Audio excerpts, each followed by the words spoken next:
Então vamos lá, falar um pouquinho da Haggadah de Pesach, alguns dos principais símbolos para a gente às vezes passa vergonha no Seder de Pesach, né? Quando chega lá e a gente não sabe, às vezes, eu lembro dos primeiros darim que eu passei em Israel, os filhos do rabino sabiam tudo e o rabino perguntava para a gente, ninguém sabia nada e as criancinhas já sabiam.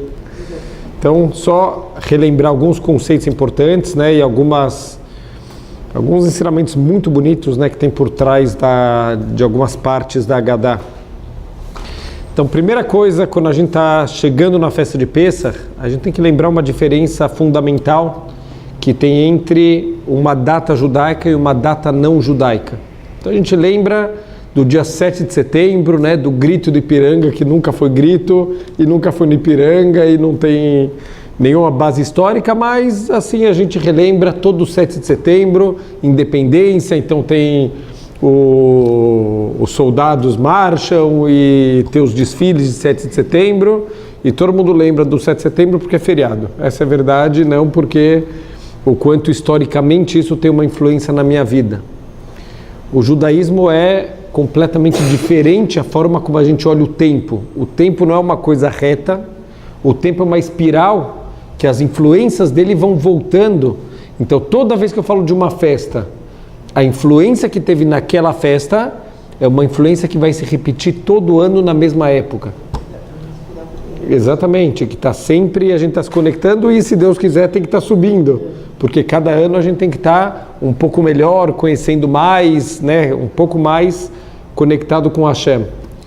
E é interessante que a influência espiritual que a gente tem de Pesach é a saída do Egito, a liberdade, né? Mas que tipo de liberdade? Se a gente pensar, a saída do Egito foi a parte mais fácil. Eles tiveram que fisicamente levantar e sair do Egito. Qual que foi a dificuldade? Tirar o Egito de dentro dos judeus. Por isso que, para quem conhece um pouco mais de hebraico, o termo Yetziat Mitzrayim está errado. A gente deveria estar falando Yetziat Mimitzrayim, saída do Egito, não saída Egito.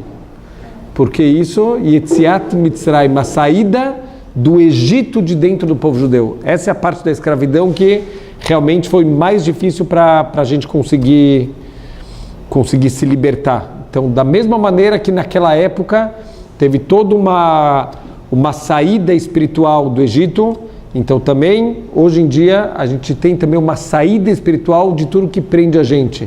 Então, todos os vícios, né, todas as dificuldades, a gente tem uma força muito grande em Pesach para a gente se desconectar de tudo que prende a gente.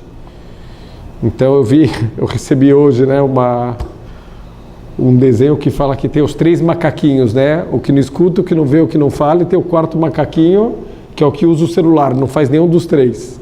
Ele não escuta, não fala, não vê, não faz mais nada. A gente tem que saber que esses vícios todos, a gente vai se envolvendo cada vez mais. Se a gente tem um momento do ano, que é o ideal para a gente se desvincular de qualquer coisa negativa, essa época é Pesach, a saída, né, da escravidão, e todo tipo de vício também é chamado uma escravidão. Então, a primeira coisa que a gente faz no nosso Seder de Pesach, a gente coloca na mesa uma Keará. E essa Keará, ela traz alguns símbolos, né, do que representa a noite e do que vai acontecer nessa noite. Então, um dos símbolos é o Zroa. O Zroa normalmente o pessoal usa um pedaço de frango. E o que isso representa? Representa o Korban Pesach. Infelizmente, a gente não está com o nosso Seder completo. Isso é uma das coisas que a gente tem que lembrar durante o Seder inteiro, que infelizmente a gente não está cumprindo o Seder como deveria ser feito, como era feito na época que o Beit HaMikdash estava inteiro e que Bezrat Hashem, esse ano a gente já cumpre ele completo em Yerushalayim, com todas as leis que a gente tem que cumprir. Então o Zroa é simplesmente um lembrete do Korban Pesach. Quando a gente, durante o Seder, a gente vai lembrar do principal de Pesach e a gente vai falar Pesach, que é o Korban, não se costuma pegar esse frango, por quê? Porque isso é só Zeicher, é uma lembrança do Korban verdadeiro. Isso não se come, né? Não se come, mas nem porque assim, quando a gente fala Pesach, matzah ou maror. A matzah, a gente levanta ela. O maror, a gente costuma levantar. Mas o Pesach, a gente não costuma levantar esse zroa, porque, na verdade, isso não representa de verdade, é só um símbolo, por enquanto, que a gente não tem, infelizmente, o nosso Korban Pesach. Outro elemento que a gente tem na nossa Keará é a Beitzá, é o ovo. O que o ovo representa? Um outro tipo de Korban chamado Korban Hagigá, que todo Hag, toda a festa, tem os seus Korbanot específicos da festa. Então, o ovo, a Beitzá, representa o Korban Hagigá. Mas peraí, o que tem a ver com Korban? Um sacrifício com ovo. Então, o ovo, ele é normalmente comida de enlutados, né? Ovo, lentilha, coisas redondas que simbolizam que a vida, ela dá voltas, é um ciclo. Agora a gente está num momento de, por mais que é uma noite muito feliz, né? Uma noite que a gente está numa conexão espiritual com Deus muito grande, mas por outro lado, a gente está de luto, que a gente não tem ainda o nosso Beit HaMikdash. Então, como um enlutado que ele está comendo coisas redondas, também no Seder, para lembrar também que a gente está, de certa maneira, enlutado pela destruição do nosso Beit HaMikdash, a gente também come uma comida redonda para lembrar o ciclo da vida. Depois tem o Haroset. Haroset tem diferença, né, de como os Ashkenazim e os Faradim preparam, quais são os ingredientes, mas o ponto em comum, ele tem que lembrar a textura de um tijolo, né, a massa, aquela argamassa que era usada para fazer o tijolo, e que isso representa o trabalho pesado que os judeus faziam quando estavam no Egito. Depois disso, a gente tem o karpaz, que normalmente é uma cebola, uma batata. O karpaz a gente vai falar um pouquinho mais quando chegar no Seder do karpaz, né, na ordem do karpaz na Gadá de Pesach. E tem dois elementos que são o maror e o hazeret, que lembram a amargura. São duas coisas. Hazeret normalmente é feito com raiz forte, então são duas coisas com uma amargura muito grande. Por que duas vezes a gente lembra isso? Porque a mitzvah de maror a gente vai cumprir duas vezes durante o Seder de Pesach. Uma vez quando a gente come o maror como uma mitzvah por si só, e a segunda quando a gente come o korer, que é aquele sanduíche que é feito originalmente, era um sanduíche de matzá, o Korban Pesach e o maror. Hoje em dia que a gente não tem infelizmente Korban Pesach, é só a matzá e o maror com um pouquinho da raiz forte. É a segunda vez que a gente vai usar o maror para cumprir a mitzvah de Pesach. Agora, um detalhe interessante, se a gente pega um maror, o maror não é uma coisa ruim, o maror é uma coisa amarga. Então, para mostrar que toda a escravidão do Egito, a gente não pode falar que a escravidão foi ruim, a escravidão foi amarga, a escravidão foi pesada, mas era uma coisa necessária que o povo judeu tinha que passar. Por que o povo judeu tem que passar a escravidão do Egito? A escravidão, na verdade, começou com Avraham Avinu. Quando Deus falou para Avraham, olha, eu vou te dar a terra de Israel, ele perguntou para Deus, Bema Edá, como que eu sei que você vai dar essa terra para mim e para os meus descendentes? Qual que é a intenção de Avraham? Avraham é uma pessoa com uma emuná completa em Deus. Qual que é a intenção da pergunta dele? Ele falou, Deus, como que eu sei que meus descendentes vão ter mérito? Porque a terra de Israel tem que ter mérito. Se a gente pega mesmo hoje em dia, que a gente voltou para a terra de Israel, os lugares mais sagrados de Israel estão na mão dos árabes ainda. Quer dizer, o lugar do templo está na mão dos árabes, o túmulo dos patriarcas está na mão dos árabes, o túmulo de Yosef está na mão dos árabes. De todos os patriarcas. Na Me'arat HaMachpelah está tudo na mão dos árabes. Então, por que isso? Enquanto a gente não tiver o mérito da terra de Israel, a gente ainda a gente está lá, mas o nosso mérito não está completo ainda. Os nossos sábios falam que por que os patriarcas, eles são chamados de avot, né, de patriarcas, Avraham, Yitzhak e Yaakov. Então, um pai, ele transmite para o filho a genética física, enquanto os patriarcas transmitiram para a gente a genética espiritual. Então, todo o mérito, tudo que a gente tem espiritualmente, foi construído por causa dos três pilares do povo judeu, Avraham, Yitzhak e Yaakov. Então está escrito sobre três pilares o mundo se sustenta, sobre a Torá, sobre a Avodá, né, que eram os Korbanot, e sobre o Hesed. Cada um dos patriarcas representa um dos pilares que sustenta o mundo. Então o povo judeu herdou de Avraham, Yitzhak e Yaakov o potencial para a construção, né, de todo o povo judeu e o mérito da terra de Israel. Quando Avraham Avinu ele perguntou, Bema Edá, como que eu sei que eu vou merecer, que os meus descendentes vão merecer essa terra? Apesar do nível dele gigantesco, teve uma fagulha de uma falta de emuná. Então Deus falou, agora essa falta de emuná, se ela continuar, ela vai sendo propagada para os descendentes e ela vai piorando cada vez mais. Então vocês vão ter que passar pela escravidão, para sair da escravidão com mão forte, com braço estendido, com todos os milagres que precisam acontecer, e isso vai consertar essa pequena falha de emuná. Então Deus precisou fazer tudo isso para ser um conserto de toda a falha de emuná que ele percebeu, essa fagulha dentro de Avraham Avinu. Olha o que é uma fagulha de emuná de Avraham Avinu. Precisou toda a escravidão e toda a saída e todos os milagres e as pragas e a abertura do mar para consertar essa pequena falha de emuná de Avraham Avinu. Que para a gente não seria nada, mas para eles... Então é interessante, né, que uma flecha, quando ela está saindo do arco, um desvio de 1 centímetro para o lado, a flecha nem chega no alvo. Então aqui a gente está falando da criação espiritual do povo judeu com Avraham, Yitzhak e Yaakov. Esse pequeno desvio, Deus falou, se isso não for consertado, daqui a algumas gerações acabou. O desvio vai ser terrível. Então precisa consertar. Por isso que a gente fala que a escravidão foi amarga. O que a gente come de maror não é uma coisa ruim, é uma coisa amarga. Então a gente nunca pode falar, por exemplo, um remédio. Um remédio pode ser amargo, um remédio pode ser causar dor para a gente, né? Mas a gente nunca pode falar que um remédio é ruim. Ele está salvando tua vida.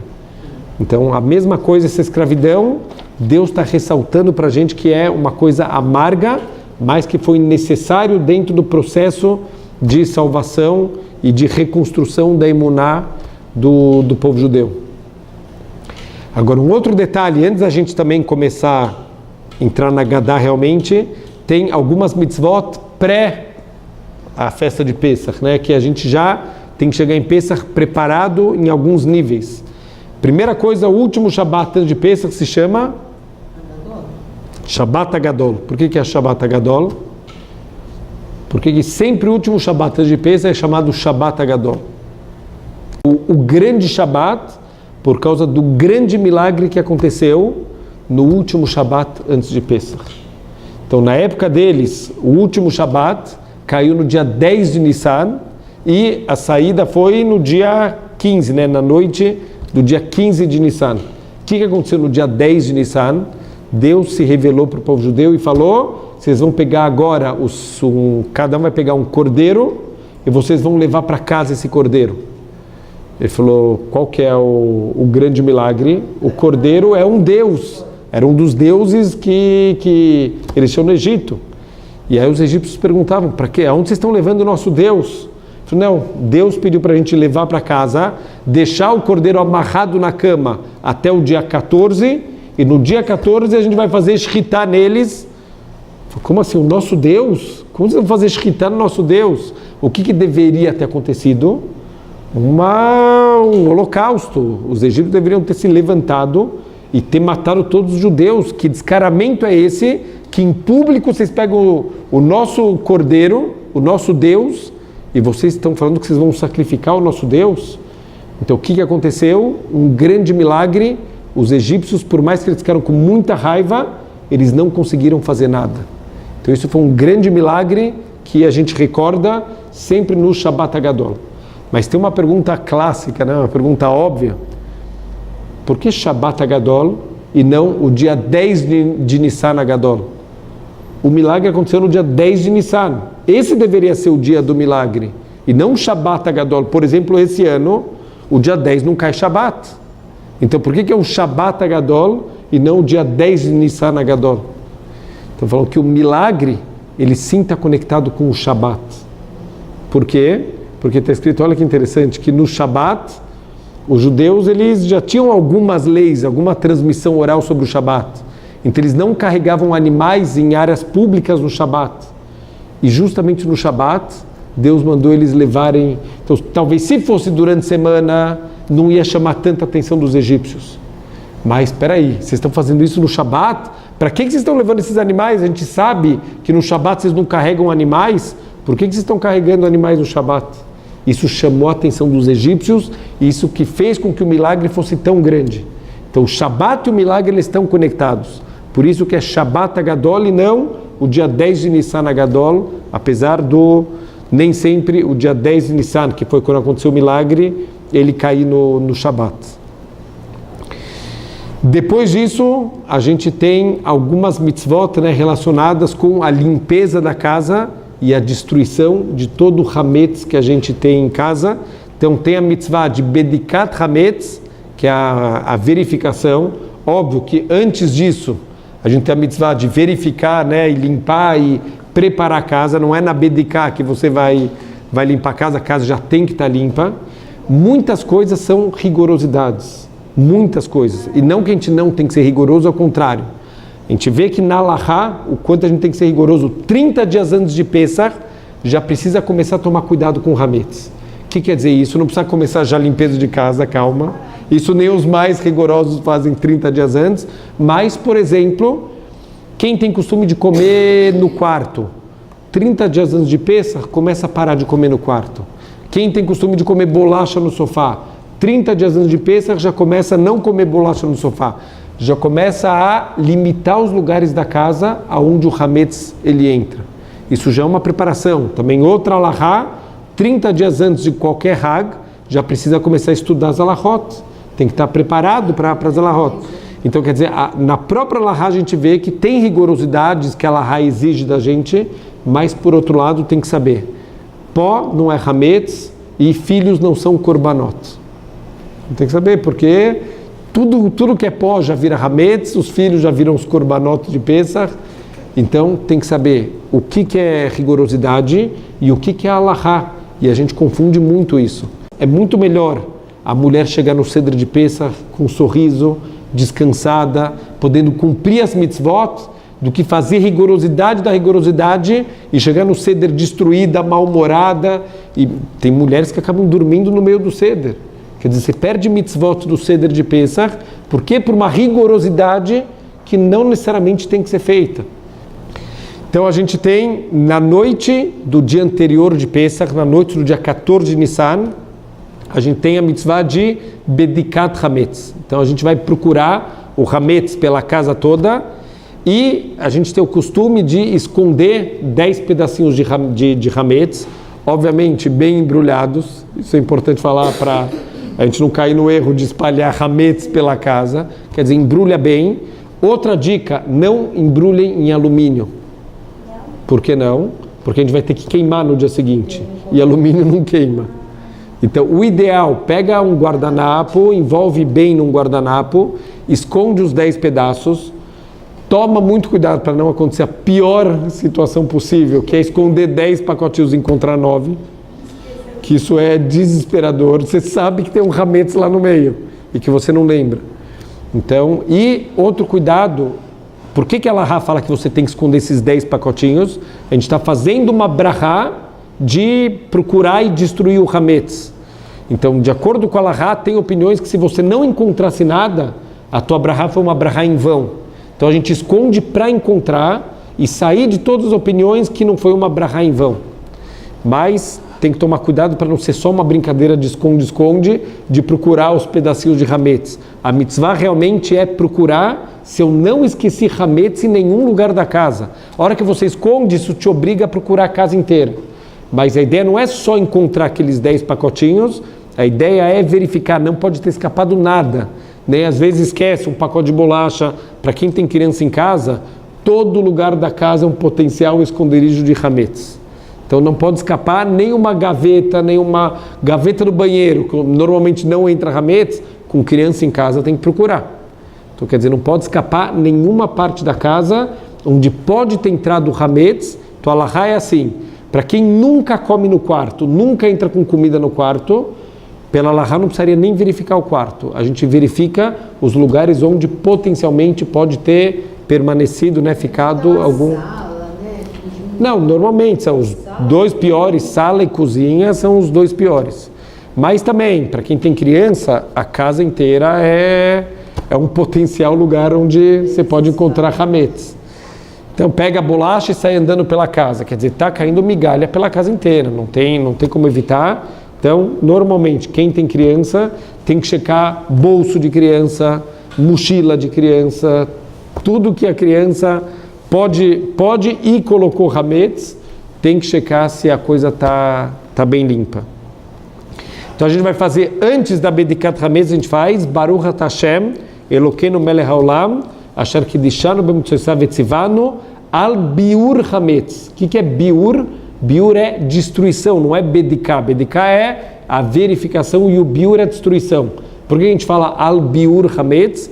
Mesmo que a gente está procurando Hametz agora, mas a mitzvah é a mitzvah de destruição do Hametz. Então a procura é parte da mitzvah principal de destruir todo o hametz que possa ter na nossa casa. E logo depois dessa bediká, que se costuma fazer com luz de vela, por quê? Porque com uma vela você consegue ver nos buraquinhos, lugares onde normalmente com a luz você não consegue. Então a gente vai procurar pela casa inteira e quando terminou, a gente vai fazer uma anulação, o bitul do hametz. Então a gente fala, e isso é importante falar numa língua que a gente entende, Kol Hamira Vechamia Deika Birshuti. Quem não entende pode e deve falar em português. Aqui não é uma brachá, aqui eu estou pronunciando uma anulação. Se eu não entendo o que eu estou falando, então você não está falando nada, você não está anulando nada. Então tem que ser falado numa língua que a gente entende. Kol Hamira Vechamia Deika Birshuti, todo levedo, todo hametz que tem no meu domínio, Delo Hamite Vedelo Biarte, que eu ainda não destruí, Vedelo Yadanalei, e que eu nem sei que esse hametz ainda existe, Livatel Uleavei Efker Keafradear. Eu quero anular tudo e eu quero que seja como o pó da terra. Então a gente não só procurou e vendeu tudo que sobrou, mas o que a gente nem sabe que tem, a gente que isso quer que se anule, é como se não é nosso, a gente faz efker. Efker é tirar do teu domínio e deixar isso para quem quiser pegar. Então a gente está tirando completamente do nosso domínio. No dia seguinte, que é na manhã da véspera de Pessach, a gente ainda pode comer pão de manhã, mas até uma certa hora do dia. Então, mais ou menos umas 10 e pouco da manhã, a gente tem que fazer o biur hametz. Tudo que sobrou de hametz em casa, que a gente não vendeu, e a gente tem que levar isso para destruir numa fogueira. Então, normalmente as sinagogas fazem uma fogueira para poder fazer, a gente cumprir essa mitzvah de destruir numa fogueira o hametz, mas não pode deixar para o último minuto. No último minuto tem que estar destruído. Então, ou doar, não pode mais, pode, não, sim, não pode mais ser seu. E se costuma um pouquinho, meio que simbólico, você sim queimar, por exemplo, aqueles 10 pedacinhos que você escondeu, isso se costuma realmente queimar para cumprir essa mitzvah do biur hametz, a destruição de todo o hametz. Porque o hametz ele representa um dos piores traços de caráter, que é o orgulho, o que infla a pessoa, que incha a pessoa. Então a gente quer mostrar para Deus o quanto a gente está comprometido de destruir o hametz, destruir esse orgulho, e a gente quer ter a humildade da matzá.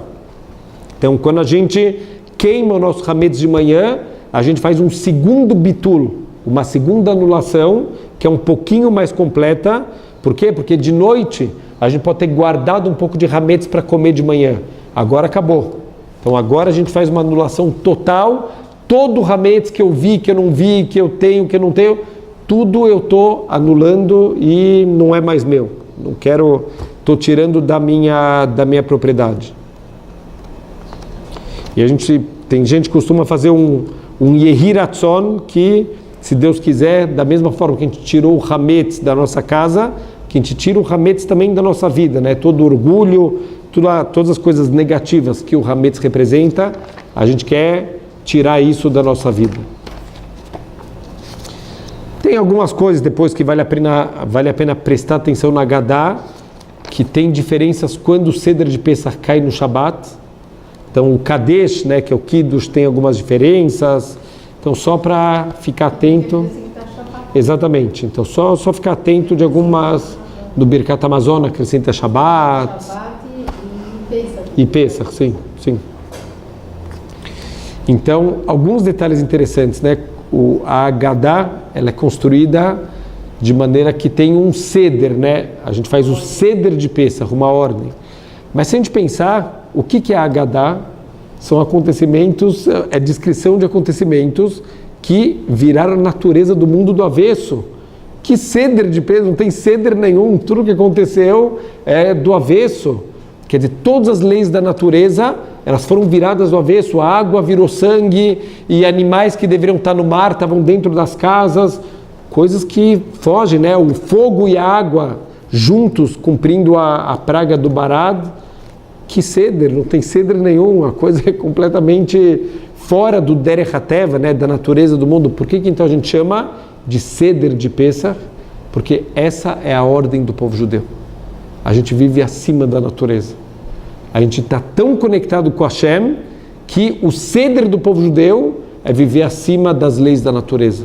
Esse é o normal para a gente. Por isso que o nosso ceder, ele é baseado em coisas que quebram completamente o Derech HaTeva. Então conta uma historinha, né? A história de Pesach, se a gente parar para refletir, ele é tão incrível que conta um menininho que ele chega em casa, né, na véspera de Pesach e aí deixa uma pergunta: e aí, filhão, o que você aprendeu hoje na escola?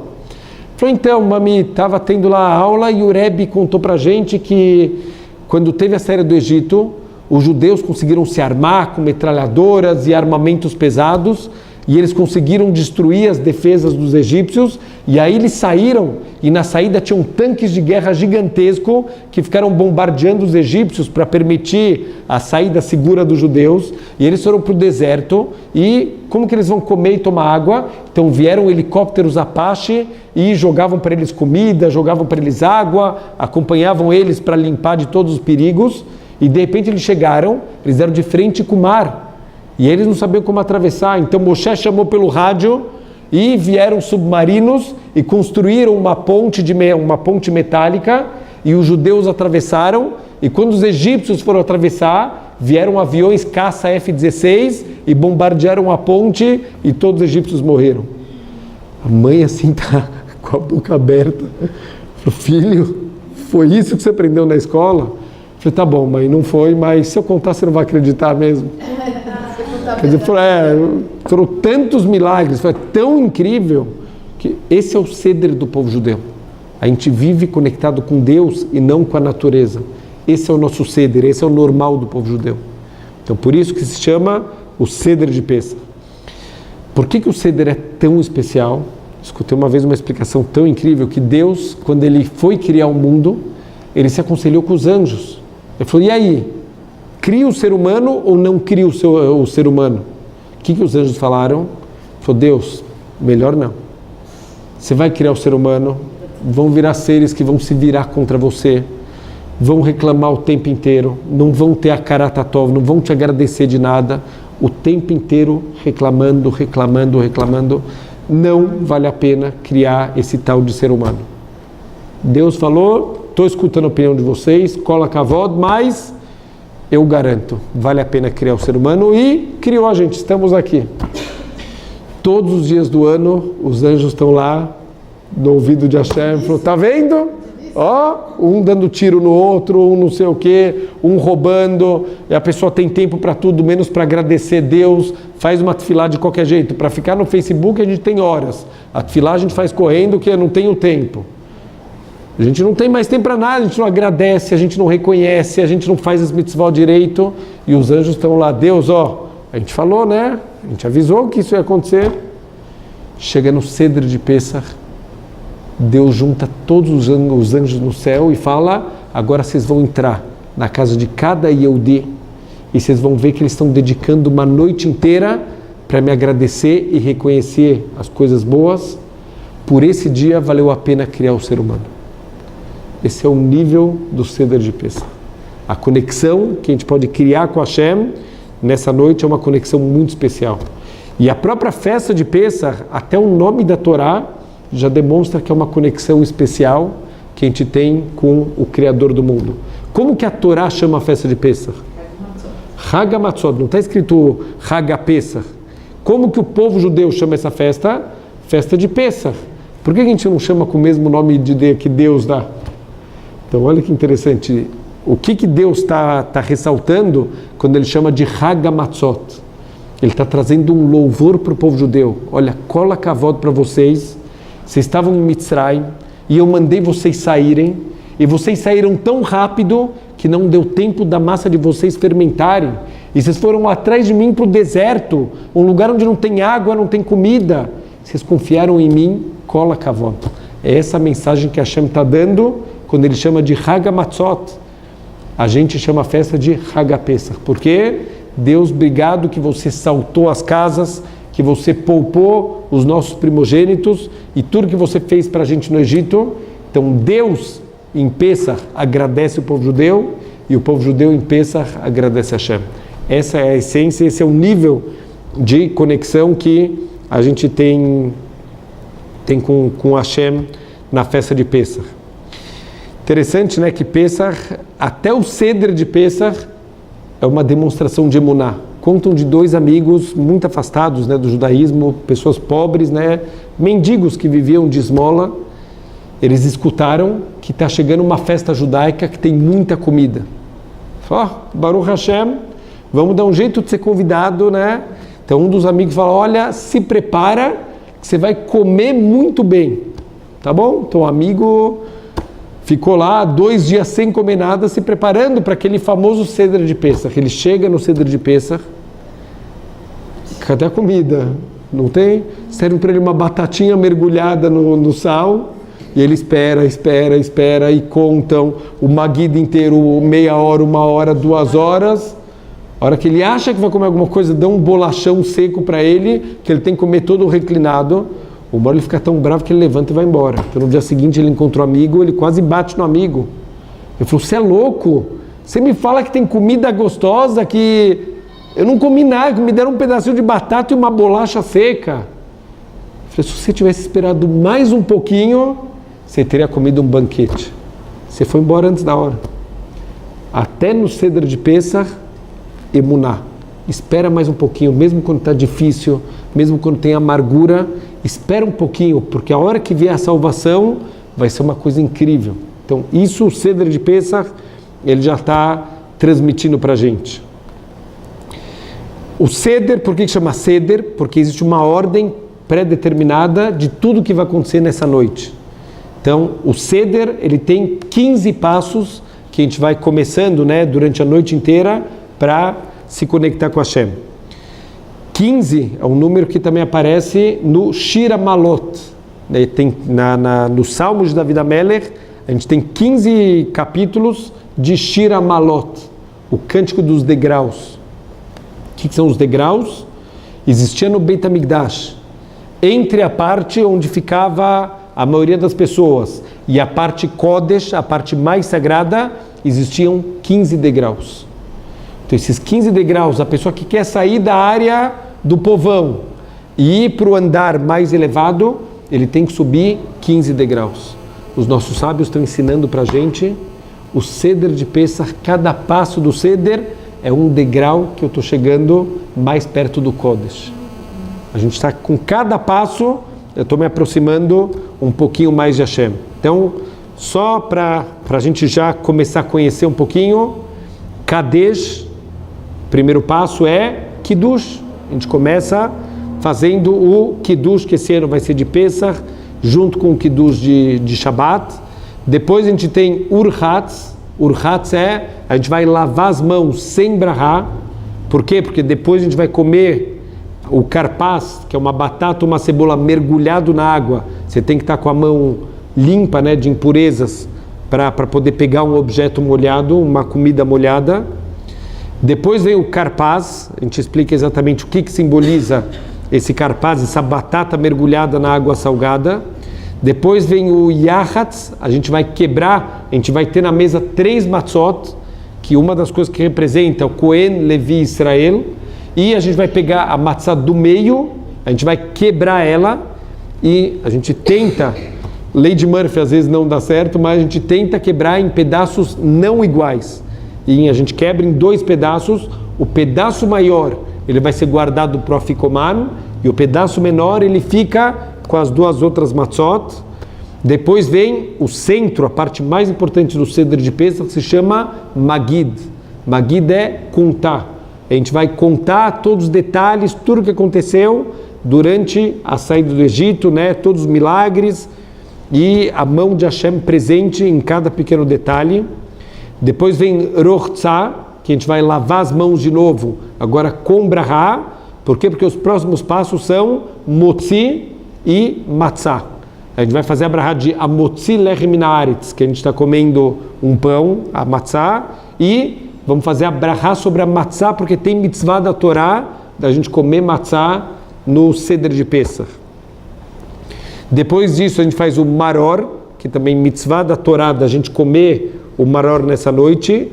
O Korer, que a gente aprendeu do Hillel, o grande sábio Hillel, que ele comia em Pesach um sanduíche, e esse sanduíche é interessante. O que se mistura nesse sanduíche? Pesach, Matzah, o Maror. Ele está fazendo um sanduíche com os três. E o sanduíche dos três ensina que está tudo conectado, tudo vem da mesma fonte.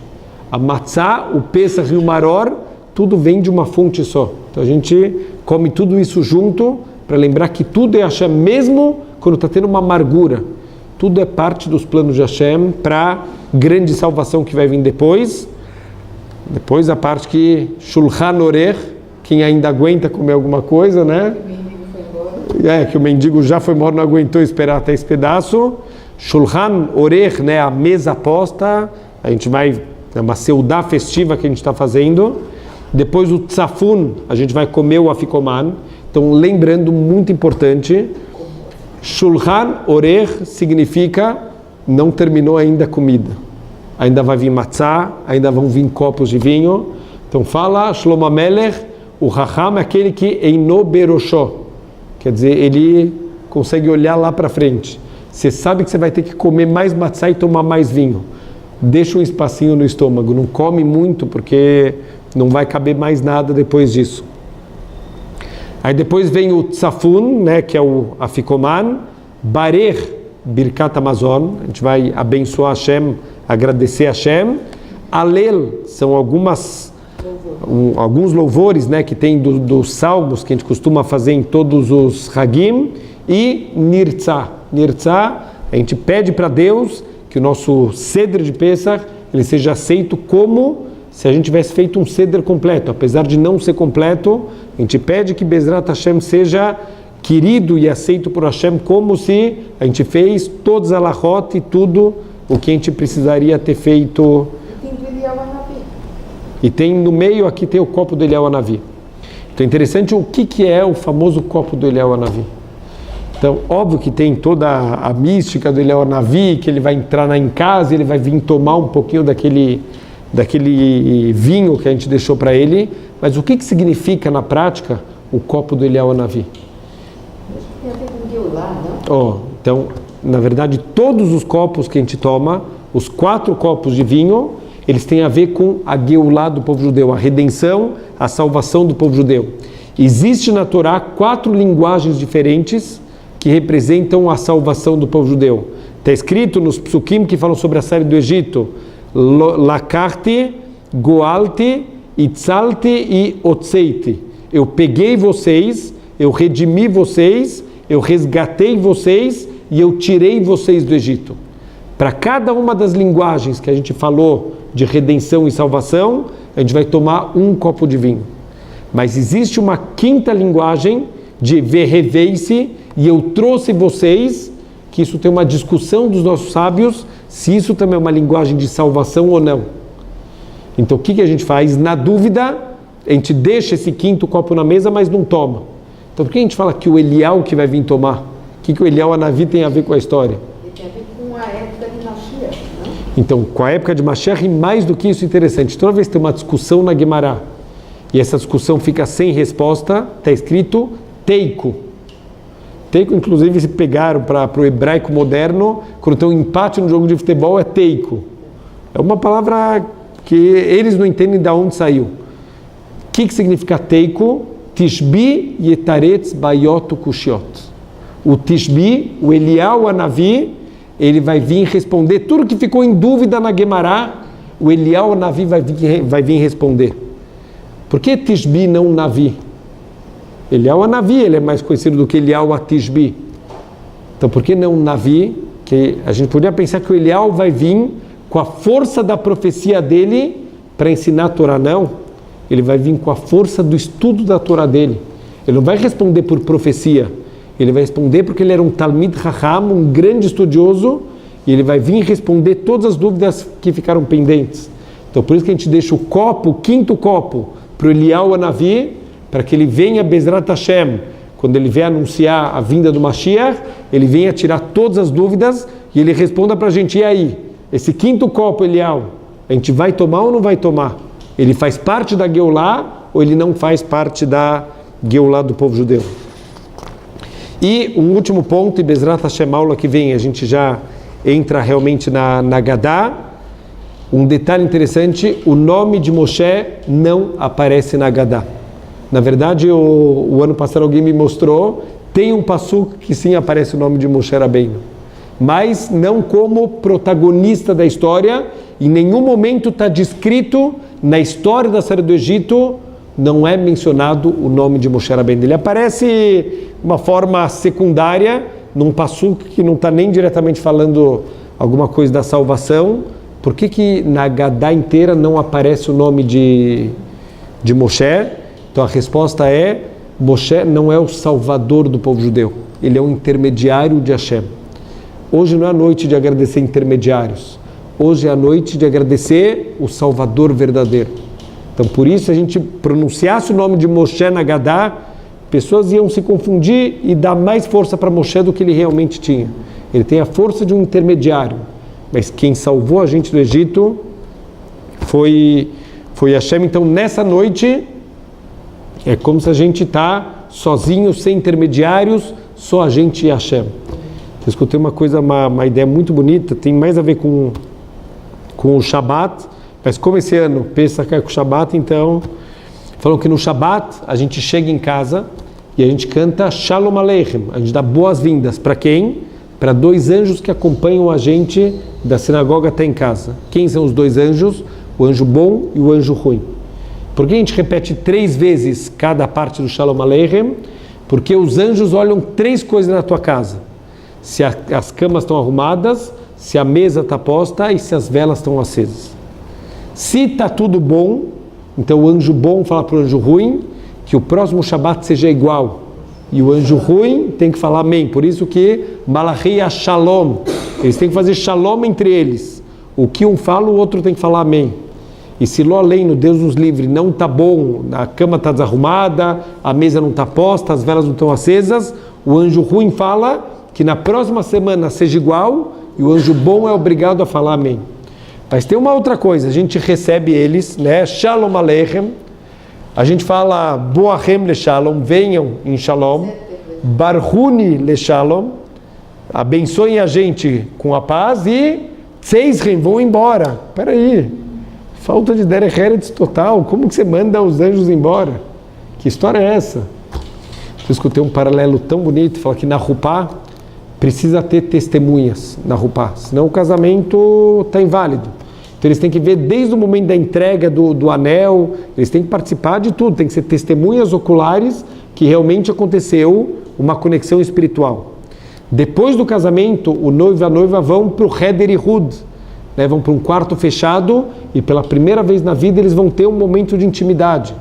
Mas pouca gente sabe que antes deles entrarem, aquelas 2 testemunhas que estavam lá na Rupá, eles têm que correr na frente, eles têm que entrar no Heder Ihud, tem que ver se está tudo em ordem. O que quer dizer se está tudo em ordem? Não pode ter bebida alcoólica lá dentro, não pode ter nenhuma porta e janela que outras pessoas possam entrar lá dentro, tem que ser um Ihud, uma coisa que lá dentro tem que ser garantido que só está o noivo e a noiva e eles têm que trancar a porta para ninguém mais entrar.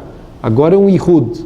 Então o que eles fazem, esses Edim, essas testemunhas? Eles entram, eles verificam e eles vão embora, porque agora é o noivo e a noiva. É isso que os anjos vêm fazer. O casamento de Hashem com o povo judeu, vem os malachim, eles olham se a casa está em ordem, eles veem se está tudo em ordem, depois, tchau. Por quê? Porque agora é a gente Hashem.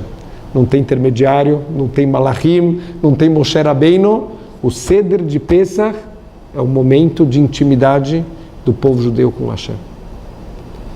Então, Bezrat Hashem...